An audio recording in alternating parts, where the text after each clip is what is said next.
Brothers and female brothers, today we are going to look why xenophobia is in fact based.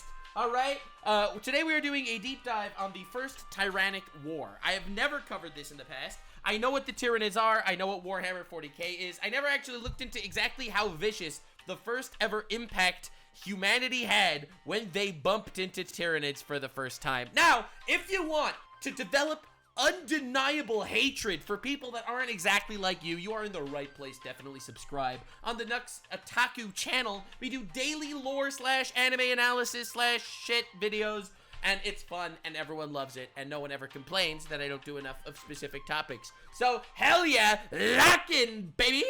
I'm very excited. The first Tyrannic War by Cracked Duck. I love Warhammer lore, and I am curious to see how vicious the first ever meeting with the Tyranids actually was. So, hell yeah, baby! Burn the heretic, kill the mutant, purge the unclean. Let's go. Hi friends, thanks to the Space Marine game, I have ascended to full Games Workshopness and have recently been on a bit of an Ultramarine kick. Additionally, one of the factions that hasn't got much love on the channel yet are the Tyranids. Well, that makes sense. The Tyranids are awful. I hate them. I hate the Tyranids so much, but I also love how much I hate them. For me, the Tyranids are probably one of the most terrifying, like, antagonists, I guess you can call them, in all of fiction. I can't think of a single fictional species that is more terrifying than the Tyranids. And I had a lot of people be like, oh, what about the orcs in Lord of the Rings? That was funny. That was funny, the way you said that. So let me know in the comments if you could think of a single possible faction in any fiction, in all of fiction, that is scarier than the Tyranids. And maybe I'll react to them. Because holy shit. So what better event to talk? I think the Borg is scarier. The Borg is not scarier even a little. Just because they convert you to their hive mind. The Tyranid converts you into their bio-flesh hive mind. They absorb you, bro. They are way scarier than the Borg. First of all, let me remind you, humanity beat the Borg in Star Trek. They beat the Borg. They did not beat the Tyranids. In fact, it really does kind of seem like the Tyranids are just going to go out there and fucking fuck up the humans at some point in the distant future.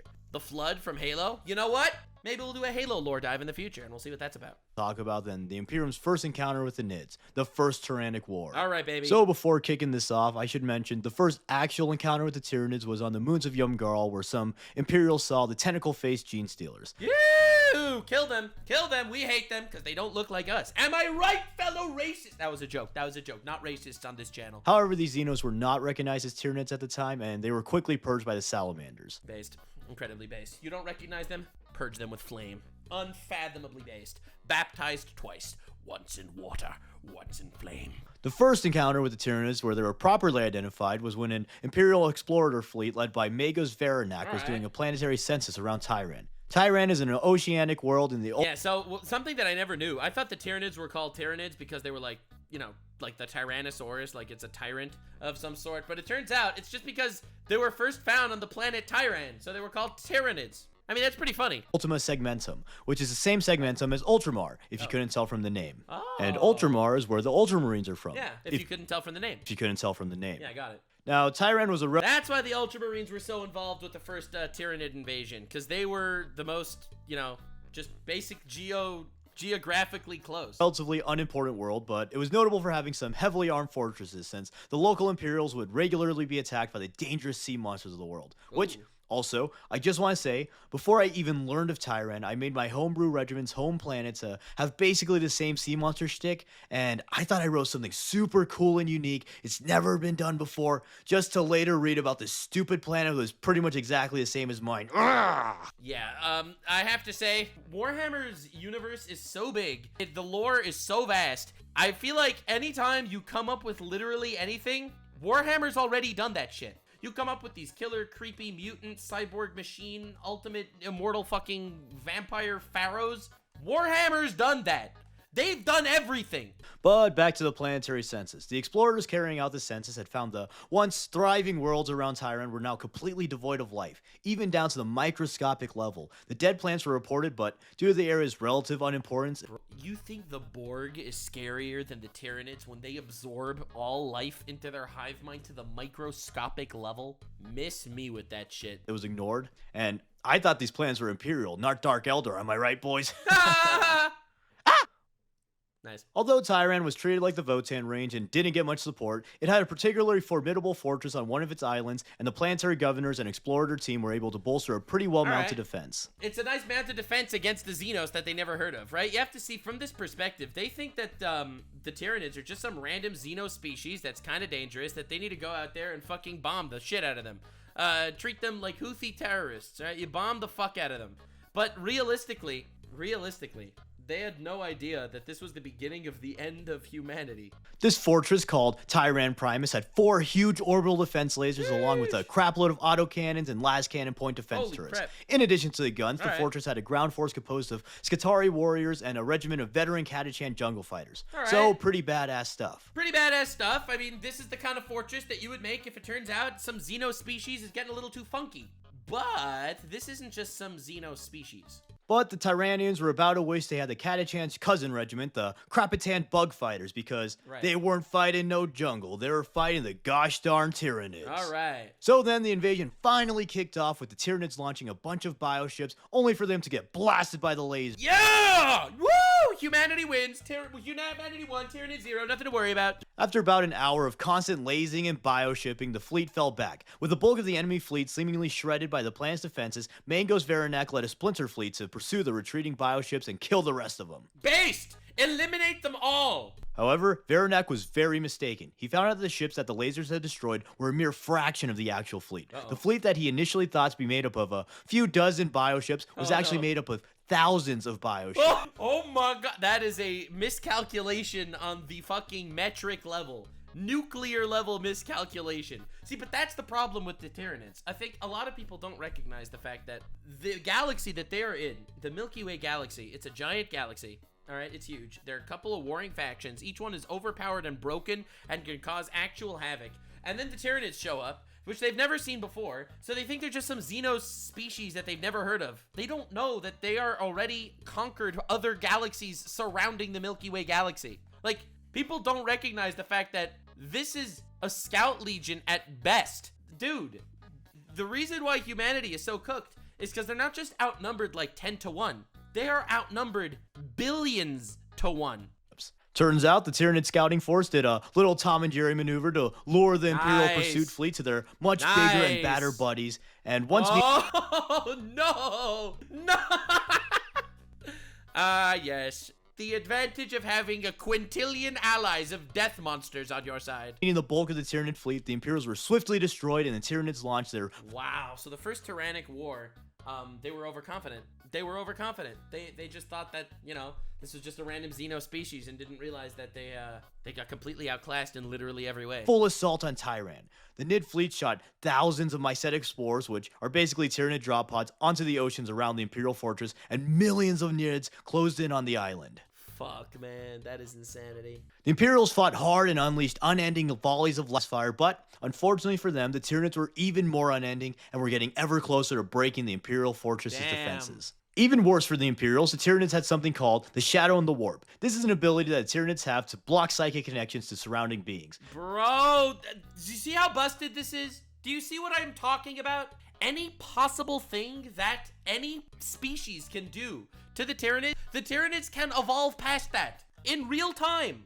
They are immune to psychic power too. Like, you don't understand what you're dealing with here. And honestly, looking at this from the perspective of the Imperium of Man, see, as it stands right now in the 41st millennium, where we know how dangerous the fucking the Tyranids are in other galaxies, swarming in to literally erase you from existence and add you to their endless fleet and endless hive. Like, imagine the first contact with these guys.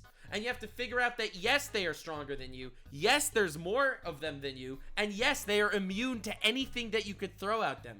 Like, imagine coming to that conclusion in real time. That is unbelievable, untold eldritch horror. This can even affect regular people, as almost everybody has a warp signature, so it usually gives most people at least feelings of uneasiness, as if seeing a million knife-wielding dinosaur bugs didn't already make you feel uneasy. But even more important than making the Imperials poop their pants is that the Shadow of the War prevented the planet's astropaths from calling in reinforcements, so the dwindling guard force was all there would ever be to defend the planet.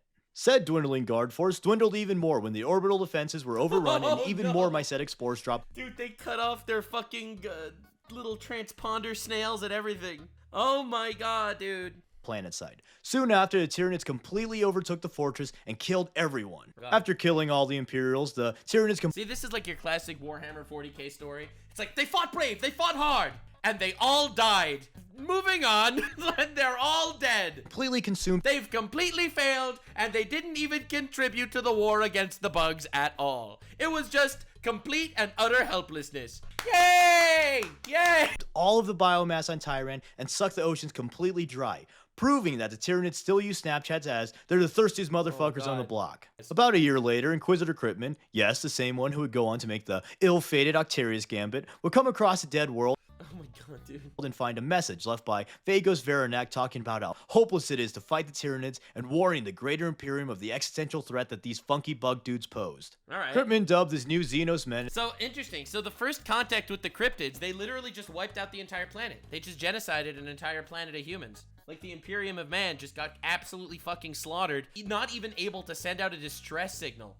That's how scary these fucking dino bugs are. They have to literally write a note and leave it on the planet. That was the only chance of delivering the message. Hopefully someone would visit this planet and recognize that everything is cooked. it says the Tyranids, since, you know, they're first ID'd on Tyran. Yeah, we got it. Now, what should I call this new alien bugs? Yeah. Well, I did ID them on the planet of Tyran. Tyran ID. Nice. Oh, I know. ID Tyrans. Oh, wait, my no, God. Tyranids, yes! Yeah! This particular Tyranid force was named Hive Fleet Behemoth, and it ravaged every planet. Yeah, it is interesting that every one of the different hive fleets are named after like these mythical creatures just because they're like powerful on a mythical level. Like above anything that humanity can even hope to do. I know I've made this as like a joke.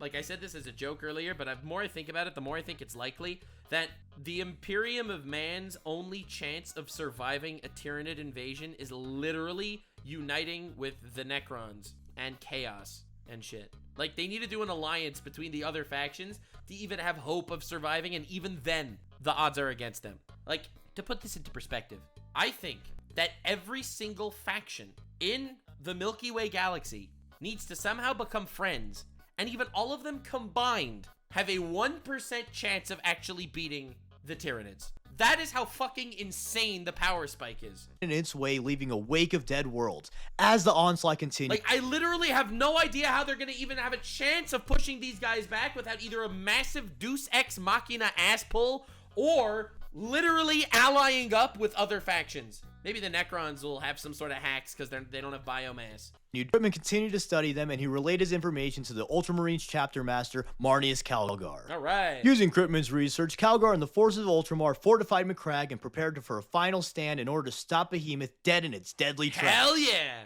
Macragge would serve as an important defensive position, as it was the Imperium's only real chance to stop the fleet. If Macragge fell, the planet's passive would not be reasonably equipped to stop such a threat, and the Ultima Sector, as well as the Imperium as a whole, would be in great danger. Okay. Calgar gathered every single spaceship he possibly could in order to create a defensive line across Macragge's orbit. In addition to the Void Forces, Calgar heavily reinforced Macragge's polar fortresses with Marines and the Ultramar Auxilia. Dude, they literally... They didn't ever even saw the Tyranids before. You have to realize how insane this is. They went to a planet, and they saw the planet so utterly destroyed that they knew the threat level they were dealing with just by how ravaged the planet was. The oceans were dried. The Tyranids dried the oceans on an ocean world. And soon it would be on like Donkey Kong, brother, when the Tyranids kicked off the party. The Hive began by sending in suicidal waves of bioships that would make a Krieger blush through his mask. And that's the craziest part. Like, let me explain something, all right? Let me get all physics on your ass. Do you remember Newton, the guy that got clocked by an apple that one day and decided to make that his entire life story?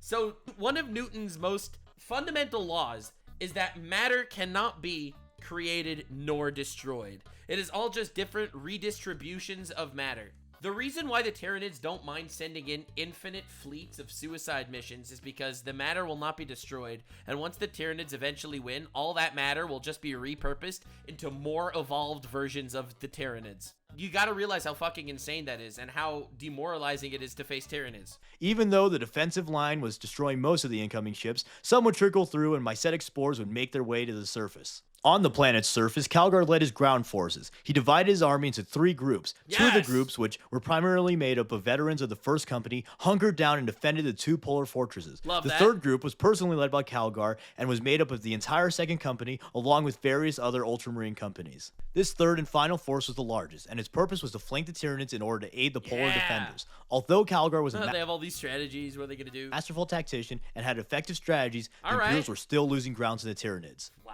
Even with prep work, they still got absolutely cooked. Again, they had no idea what they were dealing with. They were going up against a foe that they've never even heard of before. Due to the heavy losses, Calgar was forced to fall back further north, which Wow. I wonder how many Space Marines died in this battle. left an important starport to get overrun by Gene Stealers. This crippled Macragge's fleet and inflicted heavy losses on the Ultramar Auxilia. God damn. Higher up north, the Ultramarines met up with the large company of Auxilia and set up heavy fortifications at the Cold Steel Ridge Industrial Complex. The Alright. Auxilia force was formidable and even had possession of a Baneblade super heavy battle tank, Alright, which that's would good. be invaluable in the upcoming defense.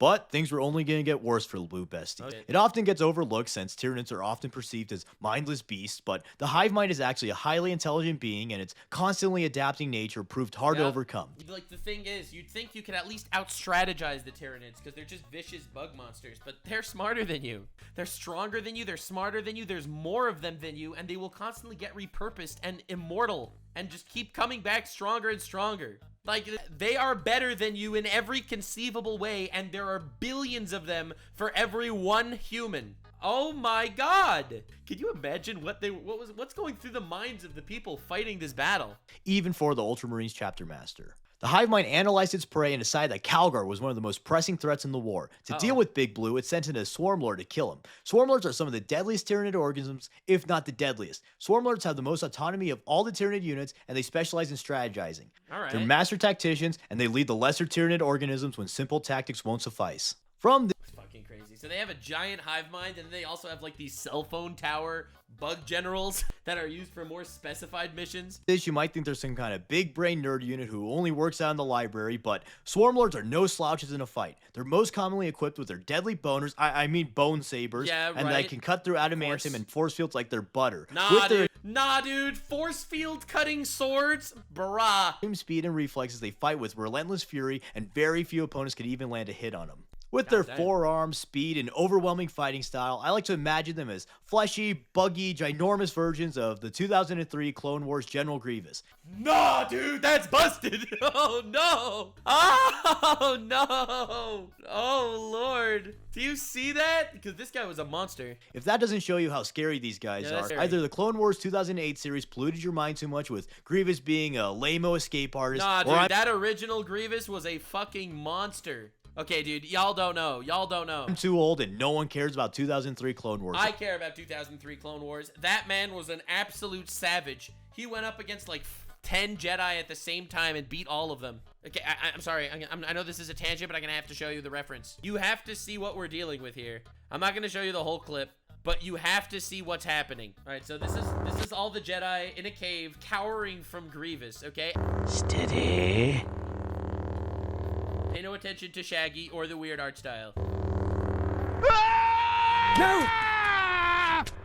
Alright, so Shaggy dead. That's one Jedi dead.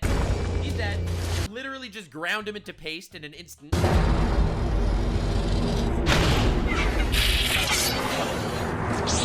Get back! Alright, that's pretty fucked up. Alright, he killed one. Alright, they're all scared. They're all trying to figure out what's going on.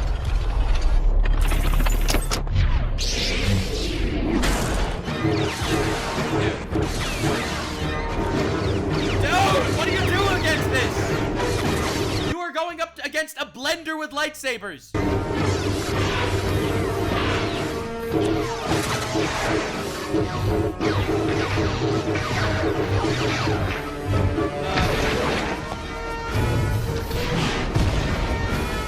He is faster than the Force.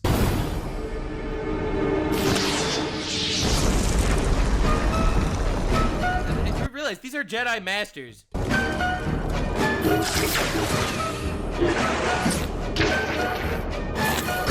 He dead. Juggling lightsabers.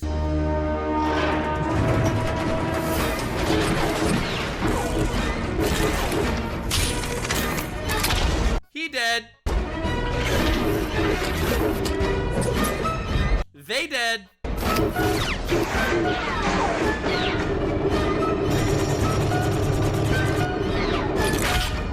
Okay, he's alive, but he's very injured.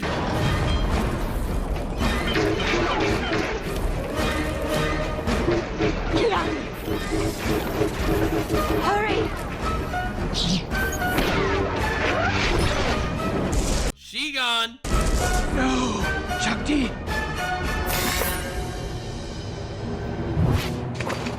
He's going for his lightsaber. Uh-oh.